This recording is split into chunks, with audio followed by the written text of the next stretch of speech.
My little boy, who's a pilot now, rang me up.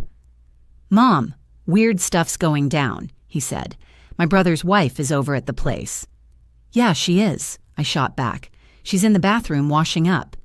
His tone shifted to a hush. "No way. I've got her passport here. She hopped on my plane bound for France." Right then, footsteps echoed from behind me. "Good to see you're back. If you're tuning into this clip, hit that like button, sub to the channel, and drop in the comments where you're catching my tale of payback from. Curious how widespread it's gotten.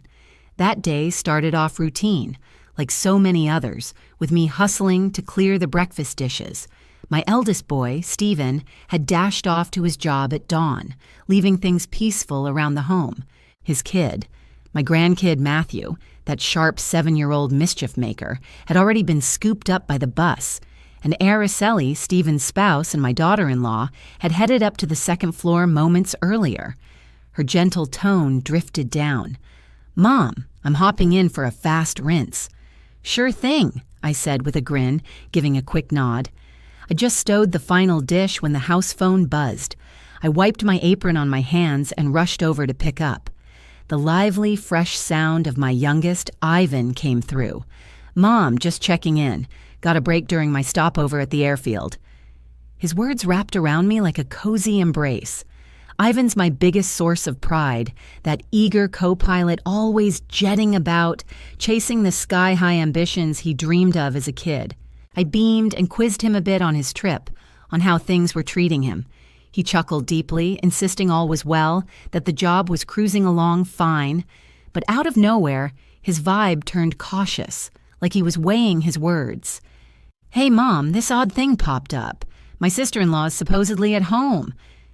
I furrowed my brow, glancing up the staircase where the shower's rush still hummed. "Naturally she is, sweetie. Araceli's up there getting cleaned up," I assured him, dead certain.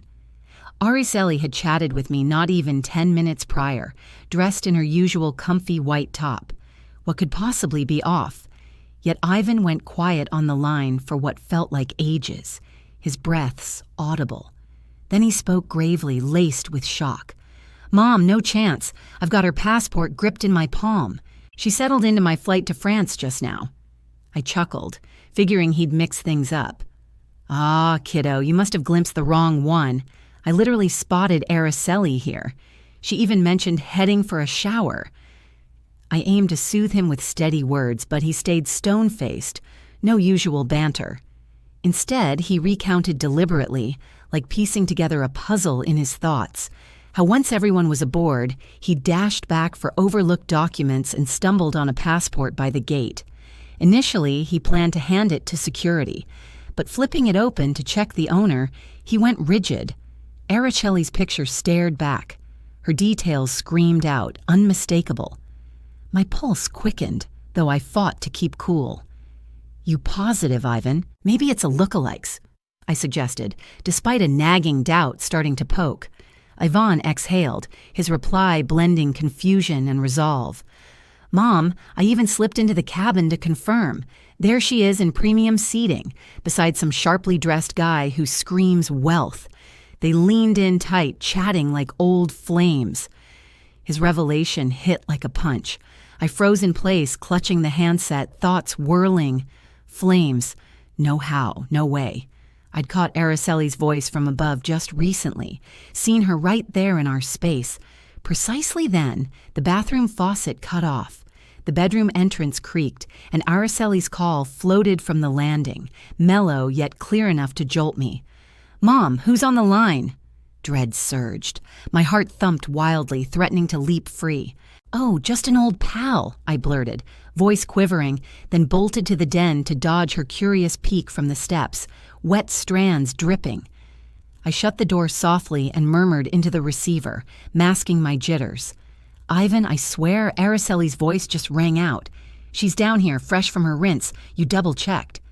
But Ivan clammed up once more. His next words sharpened. "Mom, can't be. She's smacking my view on this aircraft, staring right at her." I went mute, brain fogged over. I clicked off the call, fingers trembling enough to nearly fumble the phone.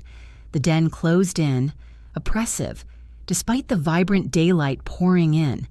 I sank into the sofa, gasping for air, but a weight pressed on my ribs amid the looming riddle. If Araceli was truly with me, then who sat aboard Ivan's journey?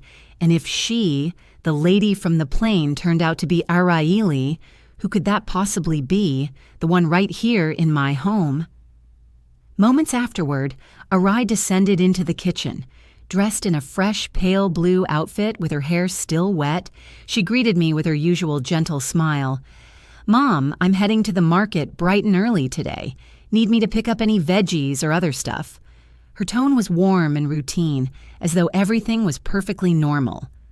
I gazed at her, struggling to muster a grin, though my insides felt weighed down like boulders. "Sure, sweetie. Grab some tomatoes if you can," I managed to say, my mouth parched. Araceli gave a quick nod, snatched her woven basket, and stepped outside. Her figure faded beyond the entrance gate. I lingered there, observing her departure while turmoil swirled within me. I couldn't fathom Ivan fibbing to me. My boy had zero motive to fabricate such a tale. He'd always been straightforward, tender-hearted, and deeply devoted to our clan. Yet here stood Araceli, the daughter-in-law I'd shared so many years with, undeniably real before my eyes, indisputable. I wondered, have I overlooked something crucial? Could this place harbor a hidden truth that I've, as an elderly lady, remained oblivious to? I settled quietly in the living room, where the noon sunlight seeped past the drapes, painting soft shadows across the tile floor. Even the worn armchair I favor for knitting or storytelling to Matthew felt more burdensome these days. Ivan's phone call reverberated endlessly in my mind. Each phrase struck like a mallet against my chest. I scanned the space adorned with family pictures, Stephen and Araeli beaming on their wedding day, tiny newborn Matthew, and Ivan's joyful grin in his initial pilot's gear. Those cherished moments now appeared shrouded in fog, indistinct and laced with uncertainty. I'm Stella Brooks, a 65-year-old widow residing in a serene suburban area of Phoenix, Arizona. My late husband, Raphael, departed this world a decade back, entrusting me with the two boys I adore beyond measure. Stephen, my elder son, is a diligent architect, constantly buried in designs and builds. Ivan, the younger one, fills me with pride for fulfilling his ambition to fly planes. My days center on Stephen's modest household, my daughter-in-law Araceli, little Matthew, and the tranquil routine of this abode. Araceli has long struck me as the ideal in-law. Stunning and diligent, she was forever polished, from her attire to her nurturing of Matthew. I recall their wedding vividly, a lavish gathering in her parents' backyard. Despite their modest means, Araeli's folks spared no effort to ensure it was flawless. Araceli entered our lives with a bold grin and sparkling eyes, seeming destined for exemplary roles as spouse and parent. I'd often reflect on my fortune in gaining such a daughter-in-law. Once Araceli headed off to the market, I remained planted there, fingers unconsciously clutching the tablecloth's hem. Ivan's conversation prompted me to scrutinize minor things that once felt ordinary. There were times she'd exit claiming a trip to the store or a visit with a pal, only to return altered in demeanor. Some days, she'd embody pure warmth, cradling Matthew and lullabying him to rest. Others, she'd snap irritably, scolding me over something trivial like misplacing the salt shaker. I dismissed it as youthful fluctuations, but doubt now crept in. My emotions twisted tightly, as if an unseen force tampered with the fond recollections I'd held dear for years. I recalled an incident months prior. Araceli jotted the shopping list with her right hand, producing crisp, orderly script. The following day, though, she switched to her left, resulting in loopy, awkward letters like she was unaccustomed. "When did you start using your opposite hand for writing, dear?" I inquired. She chuckled lightly and shot back, "Just experimenting, Mom, having a go at it." I accepted that without further probing, yet that oddity now pierced my thoughts sharply. I was deep in reflection when the front door creaked open. Matthew dashed inside, his knapsack jiggling behind him. He enveloped me in a fierce embrace, exclaiming in his high-pitched tone, "Nana, the teacher praised my drawing skills today." I ran my hand over his hair, forcing a smile amid the heaviness pressing on me. Matthew plopped down and flipped open his notebook to display. "Nana, see this. Mom assisted with my assignment last night using her right hand, and the letters looked so neat. But this morning she used the left and they turned out messy." The child indicated 2 notebook pages, one with tidy script, the other with slanted scrawls. I examined the writing and dread pooled in my gut. "Mommy was likely rushed today, worn out. That's what made it sloppy," I offered, masking my bewilderment. But Matthew lifted his guileless gaze. "Nana, my mom is... That's odd. Certain days, she squeezes me in the tightest embrace, yet on others, she barely acknowledges my presence." My grandson's comment hit me like yet another painful blow. I pulled him close, aiming to soothe his worries, but inside my thoughts were beginning to swirl into chaos. Right at that moment, the doorbell chimed. I rose to my feet, swung the door open, and there stood Mrs. Collins, my friendly neighbor, holding the dish that Araceli had dropped off at her place the previous day. She greeted me with her typical warm grin, though a glint of intrigue flickered in her gaze. "Stella, your daughter-in-law is such a sweetheart, but yesterday when she handed me the plate, it was with her left hand. And didn't you mention she's right-handed? Peculiar, huh? Or perhaps she's ambidextrous." I mustered a grin and responded, "Possibly, Helen. Care to step inside for a cup of tea?"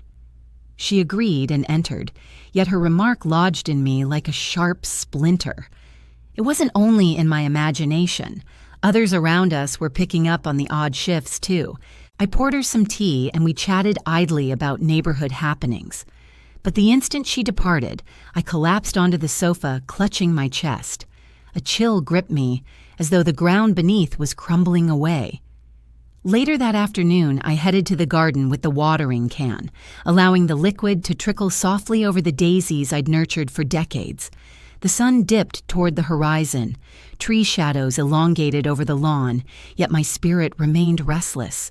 Matthew's remarks, Mrs. Collins's observation, and Ivan's resolute tone from the call replayed in my mind like stones skipped across a serene pond, stirring endless waves. I tended to the flowers mechanically, but my focus wandered elsewhere. I pondered silently. Have I grown too aged to spot the peculiarities unfolding right under my roof, or have I deliberately overlooked them, clinging to the vision of the joyful household I always yearned for? Araceli came back from the market, lugging her woven basket. What drew my eye, though, was how she gripped it in her left hand. I recalled clearly that Araceli favored her right for everything, from wielding the knife to dice produce to brushing Matthew's hair.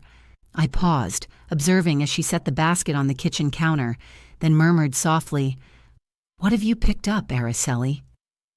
I aimed for a casual tone, but a surge of doubt was building within. She beamed and answered courteously, "A few tomatoes, some cilantro, and fresh catch. Mom, I'll whip up that grilled fish you adore for dinner tonight. Sound appealing?" Her tone stayed gentle as ever, but I fixated on her movements. Left hand. Wait, no, right. I nodded and pivoted away, feigning busyness with the tabletop, though my pulse raced fiercely. Was this all in my head, or were these tiny inconsistencies whispering a hidden truth? Come evening meal, the family assembled around the table. Stephen looked worn out from his demanding workday, yet he managed a grin for Matthew and inquired about his day at school. Araceli savored her food with refined poise, even leaning toward Stephen to jog his memory. "Darling, the parent-teacher meeting's coming up next week. Make sure you clear your schedule." I studied her, searching for traces of the devoted daughter-in-law I'd always admired, but Ivan's words reverberated relentlessly. "She's up front in first class, beside some guy." I pressed my lips together, struggling to suppress the distress, but it lodged like a lump I couldn't dislodge. Merely 3 days afterward, the dynamic shifted dramatically. During supper, Matthew knocked over a water glass, sending liquid spilling across the cloth. I snatched a cloth to mop it up, chuckling lightly, "No worries, sweetie, just watch yourself next time." But Araceli, seated opposite, scowled abruptly and snapped, "Matthew, why must you be such a klutz? Pay attention." I stared in shock at Stephen. He knit his brows and muttered quietly, "Araceli, it was just a mishap, nothing more." She whipped around, fire flashing in her eyes. "You forever side with him, leaving me as the villain here." Tension thickened the air at the table. Matthew bowed his head, tears brimming. I wrapped him in my arms, a profound ache settling in. Not long before, Araceli had patiently guided him through writing practice with such care, and now she appeared utterly transformed. I positioned myself beside her, observing quietly, mentally assembling the fragments. One day, irritable, the next affectionate. Today, the left hand, previously the right. These subtle variances accumulated in my thoughts like jigsaw bits forming an incomplete picture. I urged myself to relax. Yet whenever my eyes landed on Araceli, she struck me as an unfamiliar figure, not the woman I'd shared a home with for years. A short while later, I walked Matthew to school, his small hand clasped in mine along the familiar, uneven path. Abruptly, he halted, gazed up at me, and whispered mournfully, "Grandma, yesterday Mom helped me with my writing, and she was incredibly kind. Her script was beautiful, but today she wouldn't even glance at my assignment. She said to handle it alone." I crouched to meet his eyes. I gazed into his bright eyes, and my heart shattered right then. "Your mother was occupied, sweetheart," I murmured, though my words quivered. "Don't worry," I added, but the tremble in my voice betrayed me. Matthew bobbed his head, yet his expression lingered with that deep letdown. I pulled him into an embrace, overwhelmed by a profound helplessness. At just 7 years old, how could he grasp what even I struggled to comprehend? That evening, we gathered for another meal. Out of nowhere, Araceli pulled a tiny notepad from her purse and began jotting notes using her left hand. Stephen, who was dishing out his portion, burst into laughter. "Wait, when did you switch to your left hand for writing? That seems odd." Araceli froze, her smile strained and artificial. "Oh, merely trying it out, dear," she said hastily. She tucked the notepad back into her bag swiftly, but I caught a glimpse of alarm in her stare. Stephen just shook his head and let it drop, though I could tell he'd picked up on the oddity too. I remained at the table, clutching my utensil tightly, forcing my features to stay neutral while inner uncertainties smoldered like embers. One daybreak, I grabbed an empty seasoning container and traversed the familiar, uneven pavement to Mrs. Collins' place. Araceli had taken it a couple of weeks back, claiming it for her favorite chili recipe. I rapped on the door, and Mrs. Collins answered with her typical warm grin, a cloth dangling from her fingers. "Stella, step inside. I'll brew some coffee for you," she offered. I handed over the jar, planning a quick thank you and exit, but she guided me to a sturdy seat in her cozy kitchen. The air felt inviting, laced with the aroma of fresh brewed beans, yet tension knotted my shoulders. Mrs. Collins eyed me searchingly, her tone hushed. "Stella, I hope you won't take offense at this, but has your daughter-in-law seemed different lately? She was so friendly one day, inquiring about my children with real interest. Yesterday, though, she walked right past without a glance. I called out, but she acted like she had no idea who I was. Her observation stirred more ripples in the churning pool of my emotions. I mustered a grin and responded, "Probably rushing somewhere, Helen. Young folks these days are always on the move." Deep down, turmoil churned within me. Mrs. Collins wasn't one for idle chatter. She was attuned to subtleties. If she sensed Aureli's peculiarity, my worries weren't mere fancies any longer. I lingered a bit, nursing the now lukewarm brew, then bid farewell with a weighted chest. Heading home, I stopped at Mr. Johnson's shop, where I customarily picked up treats for Matthew. He beamed from behind the counter upon spotting me. "Mrs. Brooks, what treats for your young hero today?" I requested a few baked goods, and he casually added, "You must be Stephen's mother, yes. His wife stopped by recently. Such a delight, complimenting my loaves. But this morning she returned looking cross, grabbed her purchase, and stormed off without a word of thanks." I stood rigid, fingers digging into my handbag strap. "Must have been exhausted, Joe," I managed, my tone unsteady. I paid in haste and departed. His comment sliced like a blade, fueling the suspicions blooming in my mind. Back at the house, I prepared a cup of tea and settled on the veranda. A gentle breeze wafted, bringing whiffs of the garden's wildflowers. My eyes drifted to the path toward the market that Araceli typically took. There she was, approaching with her market tote, but her greeting came out flat. "Afternoon, Mom." No warmth, no spark like the previous day when she chattered excitedly about scoring cheap herbs. I acknowledged her quietly. Home so soon. Yet inwardly I scrutinized her intently. The top she wore now was deep blue, unlike the pale one from earlier. Softly I ventured, "What happened to your shirt?" Araceli hesitated briefly before blurting, "Spilled something on it, so I switched." Her grin felt half-hearted as she dashed to the kitchen. I sat frozen, mug in hand, a heavy pressure squeezing my ribs. The remarks from Mrs. Collins and Mr. Johnson, plus Araceli's curt response, none of it let me brush off the unease any longer. During that night's family supper, Matthew prattled on about his day at school in his lively chatter, but I saw Araceli merely dip her head in silence, a far cry from her usual engagement, when Stephen prompted, "Finish so Grandma can tidy up." Matthew pivoted to me with pure candor.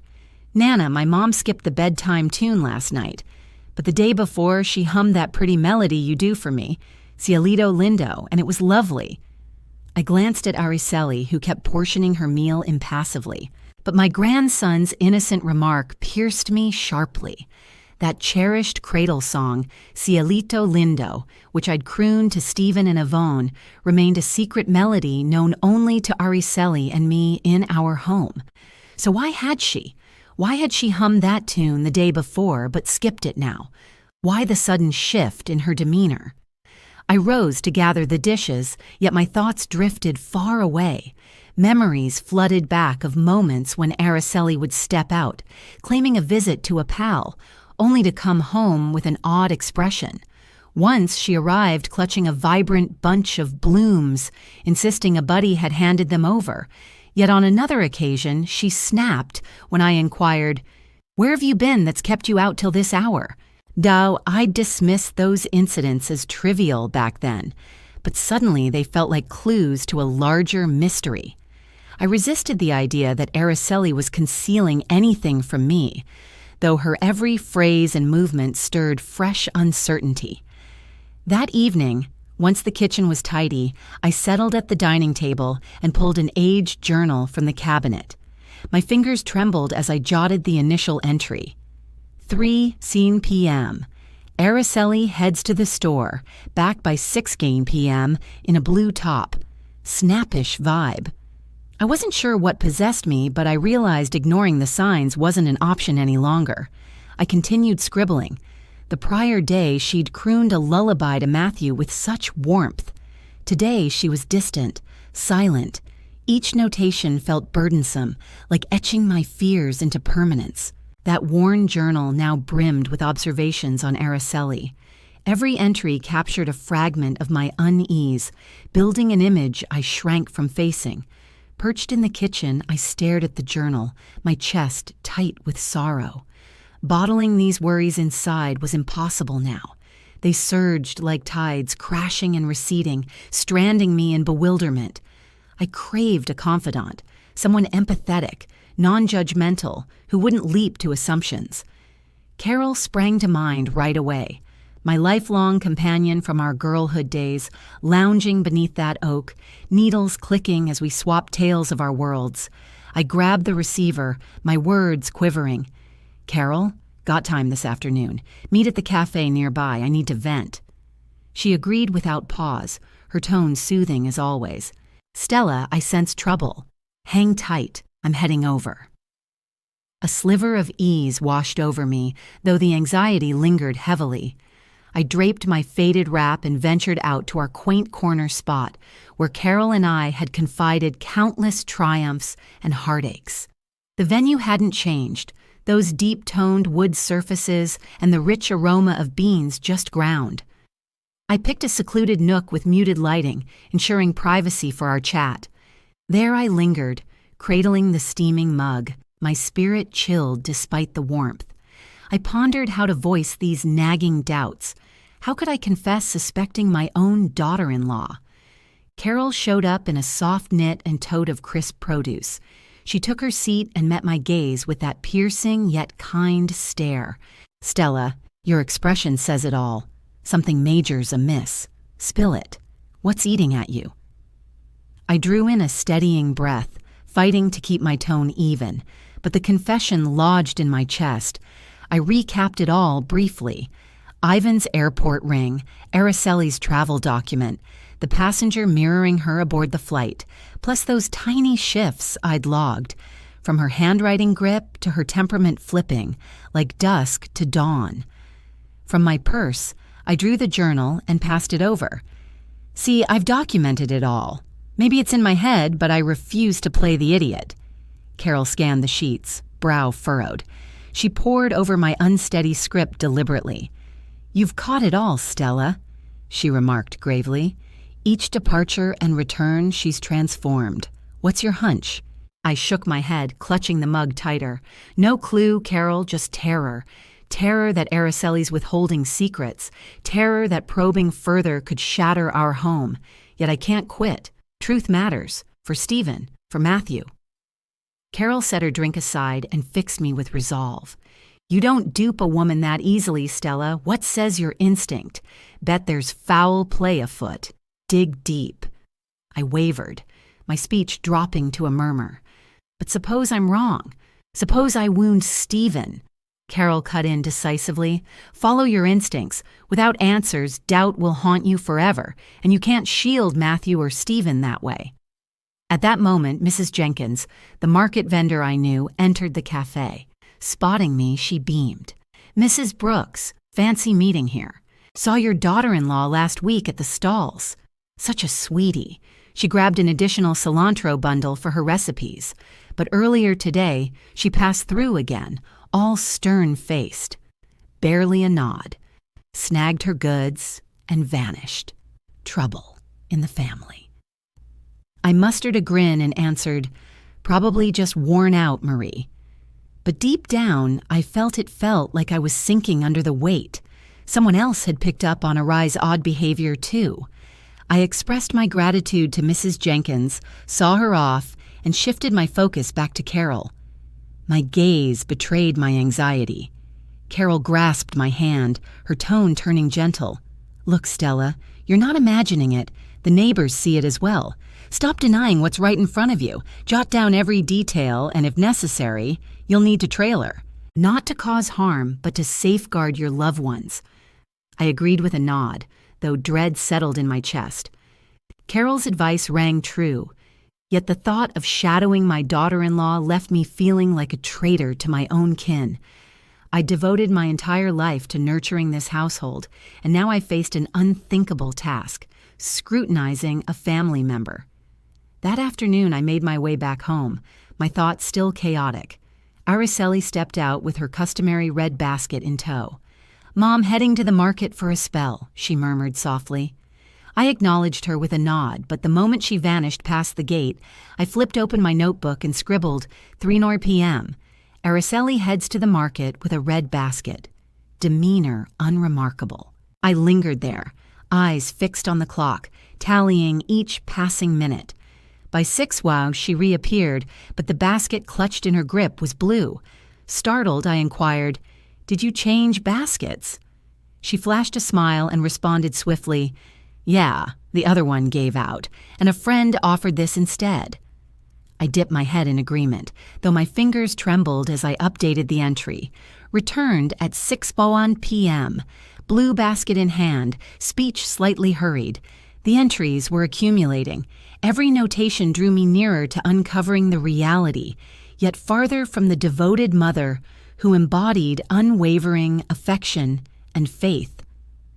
Over the weekend, Stephen departed for extra hours at work before dawn, while Matthew attended a school event, leaving the home hushed with just Arai and me. I busied myself wiping down the dining table, hoping the activity would quiet the suspicions gnawing at my mind. Then Araceli descended from upstairs in a light yellow dress adorned with flowers, radiant as she had been early in her marriage. "Mom, off to the market briefly," she uttered softly, grabbing her typical wicker basket before exiting. I smiled and nodded outwardly, but inwardly a urge prodded me. Track her, Stella. Uncover what's happening. Without hesitation, I draped my worn shawl over my head to partially conceal my features and slipped out quietly, maintaining a cautious gap behind Aurelie. The heat of the sun beat down, drenching my back in perspiration, but it didn't deter me. All that mattered was learning her true destination and activities. Araceli hurried along the stone-paved road toward the market. Yet abruptly, rather than veering right like usual, she veered left into a narrow lane in a modest residential area. The structures were weathered, squeezed together with flaking exteriors and corrugated metal roofs, tarnished by rust. I eased my pace, pulse racing, ducking behind a row of bikes aligned along the curb.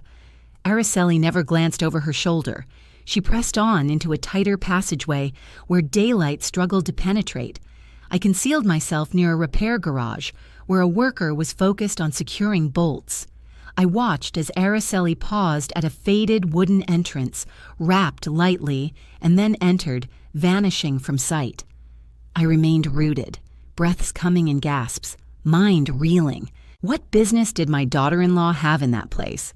It wasn't the market or any acquaintance's residence she'd ever brought up.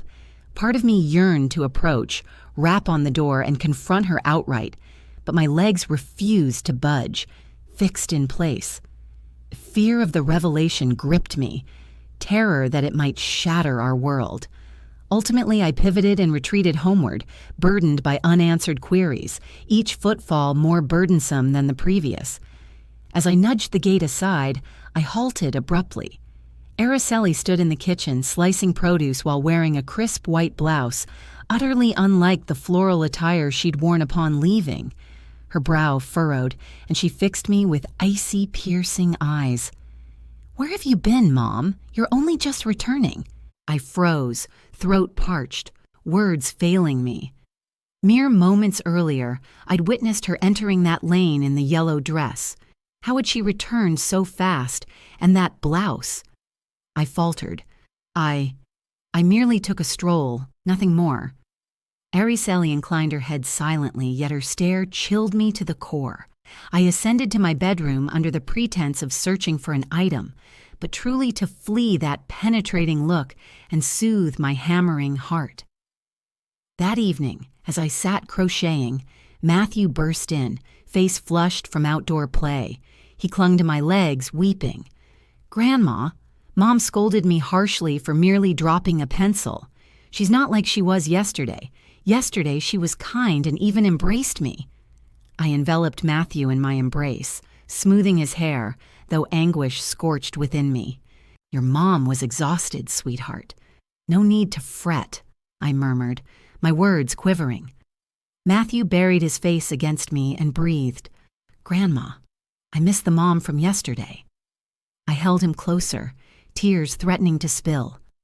My grandson. His remarks cut like a blade, etching my doubts even further into my mind. That evening, sleep evaded me entirely. I remained awake in bed, gaze fixed on the ceiling above.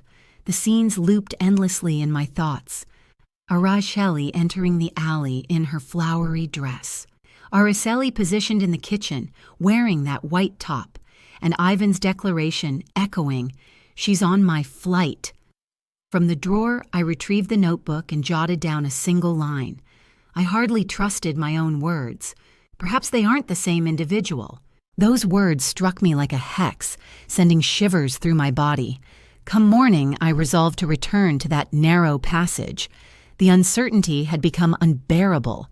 I grabbed the family picture from the living room wall, the one capturing Araceli beaming brightly beside Stephen and Matthew.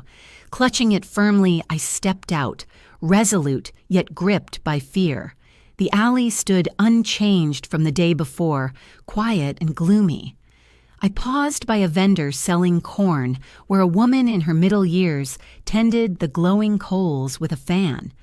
I presented the photo and inquired, "Pardon me, have you noticed this young lady in the area?" She examined it intently before gesturing. "Ah, sure. She frequents the place at number 14, right there."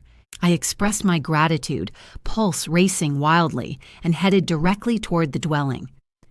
Number 14 loomed ahead, its walls marred by stains, the wooden entrance weathered and flaking, a planter holding a drooping daisy perched on the sill. I halted, fingers quivering, as if the entire surroundings paused in anticipation.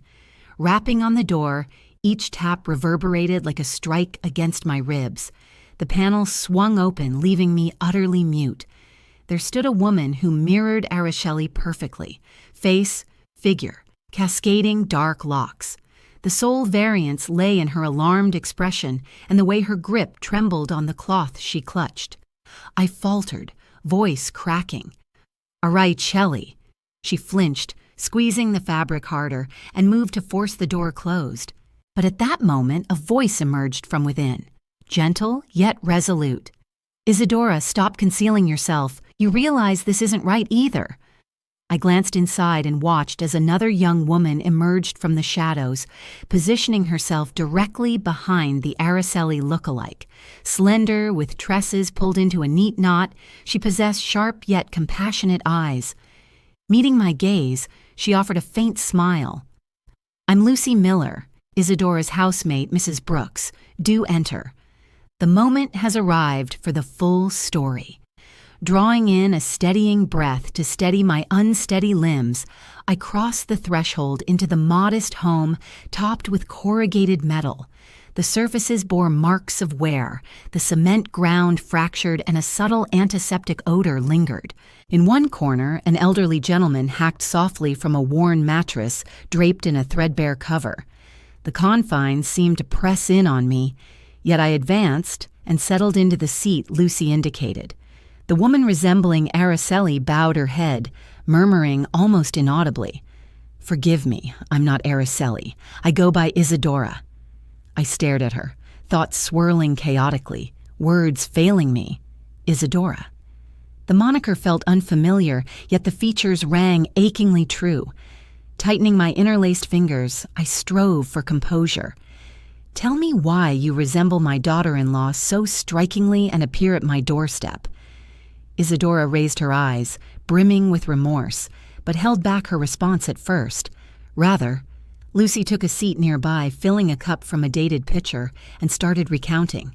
"Isadora comes from humble means, Mrs. Brooks," Lucy explained steadily and articulately. "Her foster parents suffer from severe ailments, particularly the man resting over there. Some time back, Isadora encountered Araceli unexpectedly at a bazaar. Their resemblance was uncanny, and Araceli exploited it. She suggested Isadora act as her stand-in, covering for her briefly when required. Isadora resisted initially, but Araceli compensated generously, and the funds went toward her family's treatments. I turned to Isadora, noting how she hung her head, knuckles blanching from her vice-like hold on the cloth. "Stand in for her how?" I demanded, tone laced with incredulity. What reason could Araceli have for employing an impostor? Isadora lifted her gaze, words quaking. "I wasn't privy to all the details, madam. She'd simply instruct, remain at the residence a short while, handle tasks like shopping or minding the child, then hand over cash, plenty to cover my parents' prescriptions.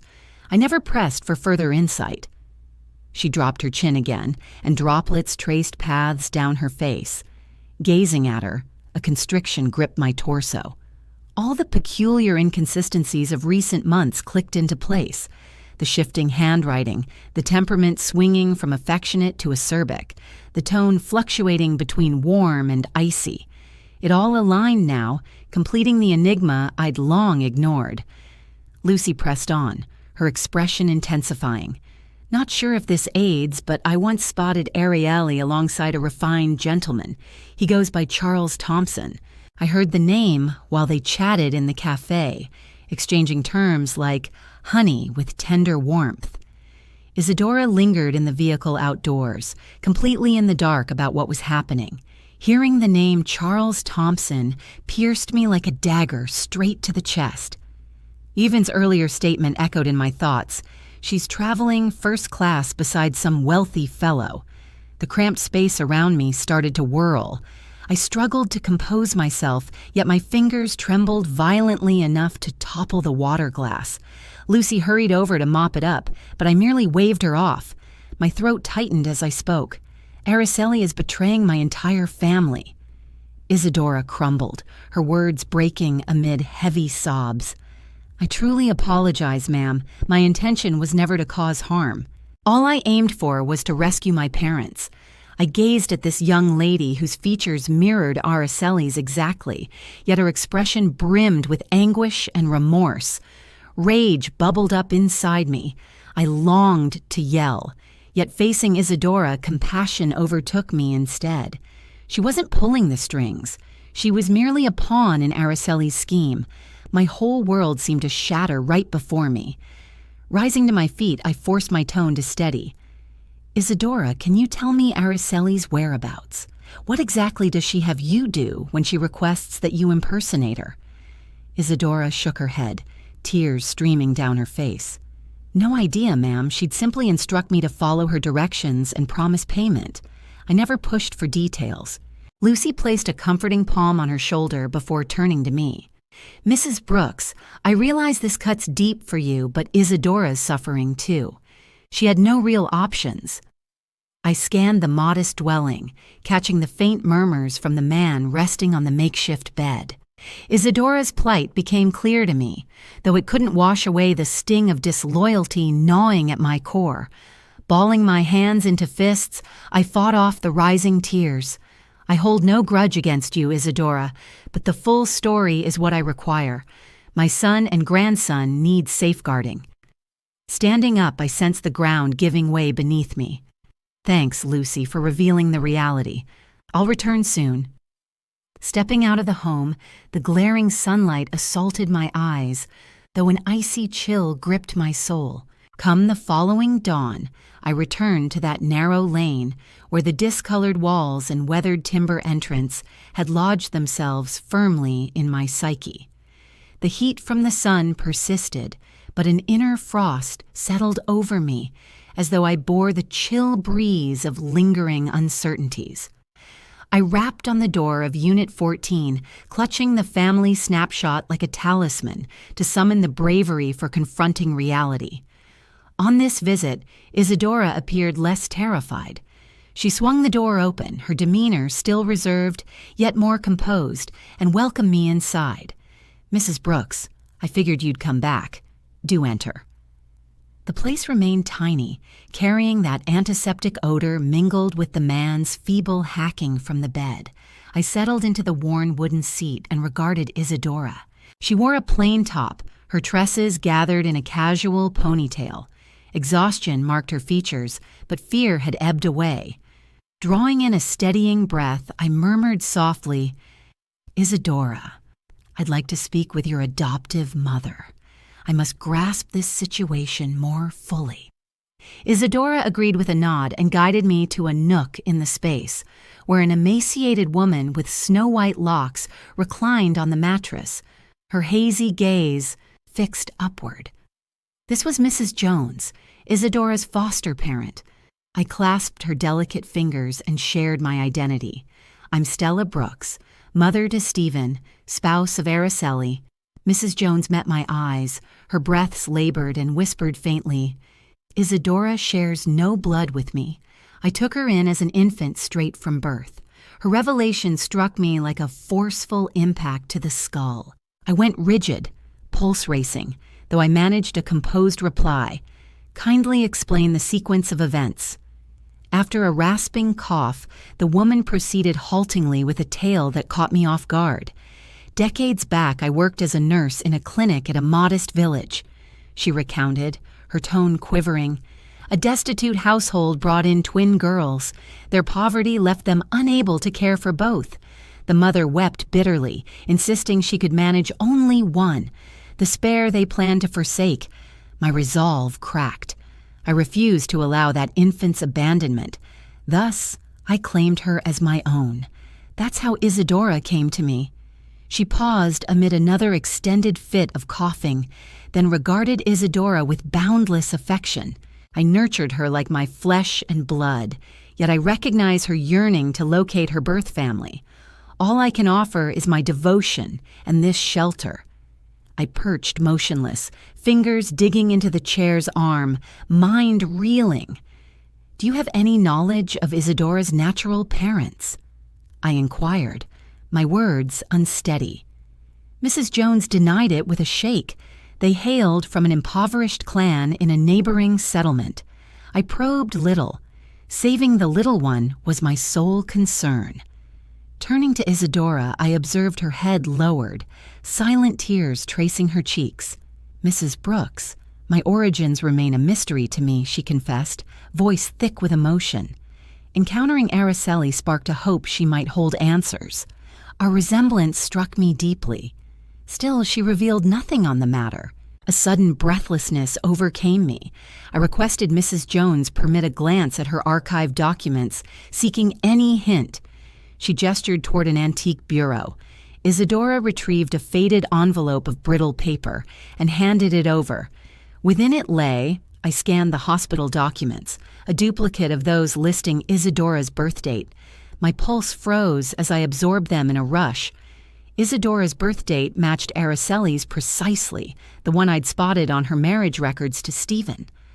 My fingers shook as I clutched the papers, turning to face Isadora. "You and Araceli, you could pass for twins," I murmured, my words faltering. Isadora collapsed into sobs, hiding her face in her hands. "So Arai is my sibling. Why keep it from me? Why force me into all that deception?" My gaze fixed on her, my spirit fracturing.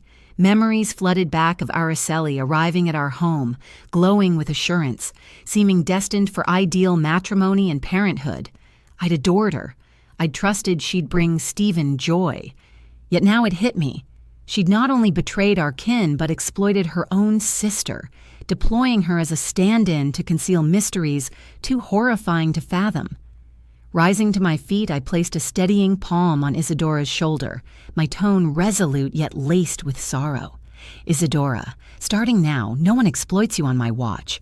I'll support your folks through their health struggles, but you must work with me in return. For Stephen's sake, for Matthew's, we have to expose this reality." She nodded amid her tears. "Count me in. I'm done with this web of falsehoods." Peering into her eyes, I detected genuine resolve, and amid the chaos, a flicker of optimism pierced through for the first time. Departing the residence, I wandered the narrow lane, my thoughts in upheaval. The vibrant bazaar buzzed past with folks bargaining and chuckling. But Mrs. Jones's revelation rang in my head like chimes. 2 siblings, one forsaken, the other nurtured. Their paths had now intertwined within my very household. Back at my place, turmoil churned inside me, akin to a landscape ravaged by tempests. The revelation surrounding Araeli and Isadora, the concealed twin bond, weighed like a boulder on my ribs. I faced an impasse I hadn't anticipated, challenging my daughter-in-law, the deceiver who'd fooled us entirely, and unveiling the facts to Stephen and Matthew. That evening, I dialed Ivan. My resolve held steady, even as my core quivered. "Ivan, return home tomorrow evening. Some matters demand your input." He sounded startled, anxiety threading his reply. "Mom, is everything okay? Something bad occur." I cut straight to it. "Just get here, son. I require your presence, and if possible, fetch Araceli's digital passport." No further probes came from him. "All right, Mom," I'll make it." I ended the call and sank into a chair, sensing the universe collapsing around me. I realized the upcoming evening would etch itself indelibly into our family's history. The following morning, I rose at dawn to orchestrate an elaborate meal for all. I draped a crisp linen cloth over the dining surface, ignited a few tapers. I simmered Stephen's favorite chili and grilled the fish Matthew craved endlessly. This gathering wasn't for festivity, but to delineate a pivotal shift. In the kitchen, dicing produce, my focus drifted between that shadowy passageway and Isadora's confessions. I urged myself to stay resilient for Stephen, for Matthew. Yet every slice of the blade mirrored a wound to my soul. As dusk fell, Stephen arrived weary from his labors. Eyeing the arranged spread, he blinked in astonishment. "What's the occasion? Why prepare such a feast, Mom?" I forced a grin, aiming for composure. "I simply craved a pleasant meal together. Take a seat, dear." Araceli entered in her pale azure gown, offering a gentle grin tinged with unease in her expression. Matthew dashed over, wrapping his arms around my knees. "Grandma, that fish aroma is amazing." I ruffled his hair, swallowing hard against the knot in my throat. I understood that post this evening, Matthew's pure grin might lose its unburdened spark forever. We gathered around the table, and initially, the vibe hummed with energy. Stephen shared tales from his job. Matthew bubbled over his latest school artwork. Araceli agreed now and then, but I caught the tremor in her grip on the utensil. Drawing in a steadying breath, I gestured to Ivan lingering beyond the door. He stepped inside, followed closely by Isadora in modest attire, her features a mirror of Araceli's, though etched with distress. Silence gripped the room. Matthew glanced bewildered between Arai and Isadora, blurting out naively, "How come there are two mommies?" Stephen blanched, his spoon clattering down, while Araceli bolted upright, yelling, "What's the meaning of this, Mom?" I rose, clutching the table's rim to steady myself. "Sit, Araceli," I instructed deliberately, my voice unyielding. "We must unravel it all." I began recounting the tale, each phrase ripping at my insides.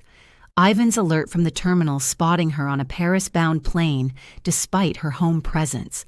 The instance her handwriting shifted mid-note. Her temperament, alternating tender and tart, culminating in my excursion to the back street where Isadora emerged and the twin mystery unfolded. "You and Isadora share twin blood," I declared, meeting her eyes directly. She stared right into his gaze. "You exploited your own sibling to conceal the facts. Now reveal what really happened." Araceli shook uncontrollably, her complexion pale like a sheet. She shouted back, attempting to shield herself. "She's fabricating everything just to shame me. How could you?" Yet Yvonne approached and slammed a bundle of documents onto the surface with a heavy thump. "Here's a duplicate of your digital passport, complete with the France arrival and departure marks," he declared firmly.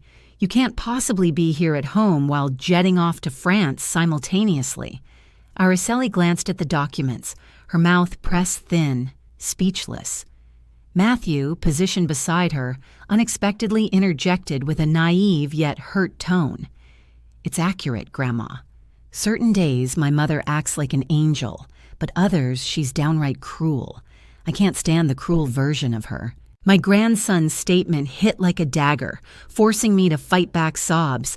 The atmosphere in the space grew so oppressive it was difficult to draw breath.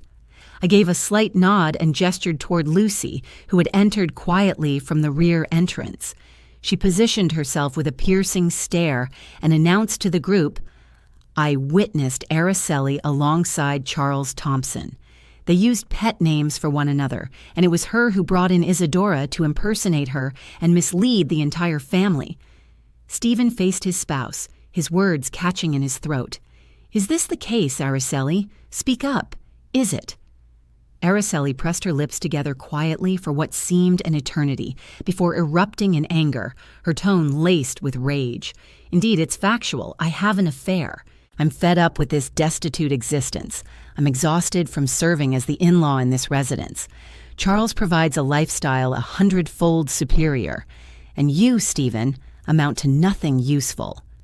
Her outburst detonated like an explosive in the chamber. Stephen went rigid, his hands balled into fists until the knuckles blanched. Matthew burst into tears and dashed over to embrace me, his voice quivering. "Grandma." What exactly did my mother utter? I enveloped him in a firm hold as tears streamed from my eyes. I regarded Araceli with a shattered spirit. There she remained, her expression icy, devoid of any regret. Stephen rose, his timbre unsteady. "Araceli, do you truly believe that?" She pivoted and departed without a reply. Isadora, who had remained mute off to the side, then voiced softly but distinctly, "Sister, there was no need to wound them so deeply. I only aimed to assist you, unaware you'd take it to such extremes." Araceli shot her a fierce look but stayed silent. She simply spun away and exited. The door banged closed, plunging the area into an agonizing hush. Following that evening's clash, the vibe in my home seemed drained of vitality. The parlor, once alive with Matthew's giggles and Stephen's chats, now lingered in a stifling quiet. I devoted my existence to my loved ones, yet now I resembled a survivor amid the wreckage of the sanctuary I'd nurtured with such care. Araceli stormed out after hurling those harsh remarks, abandoning Stephen to a vacant stare and Matthew to his pure-hearted sobs. I realized the dynamics had shifted irrevocably. 7 days passed before Stephen and Araceli headed to the court for their separation proceedings. I chose not to attend, but Stephen recounted it later, his delivery flat, as though his essence had vanished. Mom, she avoided eye contact with me or Matthew. She affixed her signature to the forms and vanished with that individual, acting as if we'd never mattered. I settled beside him, grasping his palm, struggling against my own tears.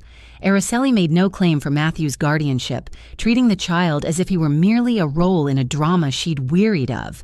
My chest tightened, not just for Stephen, but for Matthew, a 7-year-old lad unworthy of such desertion. "Rest easy, dear," I murmured, my inflection wavering. "I'll remain by your side always, and Matthew will never lack affection."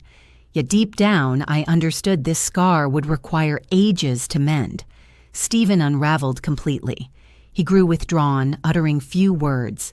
He immersed himself in tasks or merely observed Matthew frolicking outdoors. Gazing at my boy, I detected in his eyes the mirroring sorrow that my spouse Raphael had borne in his final moments, aware he couldn't linger with us. I longed to enfold him and assure him matters would improve, but I lacked a starting point. Thankfully, Isadora emerged like a subtle glow amid the shadows. She visited daily without fanfare. She arrived bearing pots of hot meals, joined Matthew in games, and dried his eyes whenever he inquired, "Auntie, where has my mother truly vanished to?" I observed Isadora, noting her features so akin to Araceli's, yet her soul utterly distinct. She exuded gentleness, endurance, and invariably coaxed a smile from Matthew. During one evening, I watched Matthew sprint toward Isadora, his joyful chatter bubbling. "Mom, Isadora, show me how to sketch a tiny bird." Astonishment gripped me, my emotions swelling. The child addressed her as Mom with an easy grin absent for weeks. Isadora chuckled and caressed his hair. "Absolutely, sweetheart, but make it extra lovely so I can admire it." I lingered nearby, moisture tracing paths down my face. Matthew's pure-hearted phrase acted as a balm, easing my ache. I recognized that Isadora had gone beyond merely standing in for Araceli in those periods of deception. Yet she was gradually weaving herself into our family fabric with her genuine warmth. One evening, as I tidied up the kitchen, Stephen summoned me to the living room.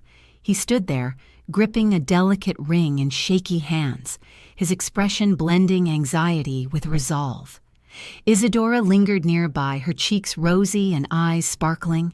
Stephen dropped to one knee, his words faltering. "Isadora, I can't afford to delay this any longer. You've restored joy to Matthew and me. Will you marry me and become Matthew's mother?" Tears streamed down Isadora's face as she glanced at me, as if waiting for my blessing. I approached, clasped her hand, and gave a subtle nod. "You truly earn this, dear. You've belonged to us for ages." She enveloped me in an embrace, her sobs dampening my shoulder, and in that instant I sensed our family's recovery truly starting. The wedding between Stephen and Isadora followed shortly, an intimate affair brimming with affection. Out in the garden, I gazed at the crimson roses adorning the fence, tuning into Matthew's giggles as he donned his tiny suit, serving as his father's pint-sized best man. Ivan had returned from his business journey and positioned himself beside his sibling, beaming with the same glow he had on the day he first donned his aviator attire. From the first row, I watched with tears tracing my face, not from sorrow but from pure delight. Spotting Isadora in her modest gown, clasping Stephen's hand, I realized our family had welcomed a true soul. Following the departure of that deceiver, our daily life resumed its rhythm. Isadora upheld her unpretentious ways, nurturing Stephen and Matthew with boundless care. She whipped up comforting dishes, lulling Matthew to slumber with the very same cielito lindo I'd once hummed to my boys. Each evening, she'd perch beside Stephen, absorbing his discussions on designs and plans with eyes alight with admiration. Matthew stopped inquiring about his previous mother. Instead, he would curl up against Isadora, addressing her as Mom with a beaming grin. Observing my loved ones, I witnessed the scars mending bit by bit. On a quiet late night, I lingered on the veranda. A gentle breeze rustled through the yard. From within came Matthew's chuckles, intertwined with Isadora's tender melody. Peering inside, I caught Stephen focused on his tasks while Isadora brewed him some tea, setting it down gently and pressing a light kiss to his brow. A smile crossed my lips, my spirit settling into calm at last. My mind wandered back along the arduous path, from initial suspicions, Ivan's urgent phone call, to that shadowy street where the reality unfolded. Harsh as it was, that revelation proved liberating, just as my late husband Raphael often reminded me, "The truth shall make you free, Stella." And indeed it did. It liberated us, introducing Isadora and ushering in a fresh start, far more vibrant and joyful. The tale you've just absorbed has had names and locations altered to safeguard those concerned. We're sharing it not to condemn, but in the wish that it prompts reflection on the countless mothers enduring quietly within their walls. I genuinely ponder, if you stood in my shoes, what path would you take? Would you opt for silence to preserve harmony, or summon the bravery to confront it all and reclaim your strength? I'd value your thoughts, for each narrative acts as a beacon, illuminating another's journey. May God continue to favor us, and I'm certain that boldness paves the route to brighter tomorrows. As we wrap up, I'm parting with two of the channel's most cherished tales on the closing frame. I'm confident they'll captivate you. Thanks for joining me right through.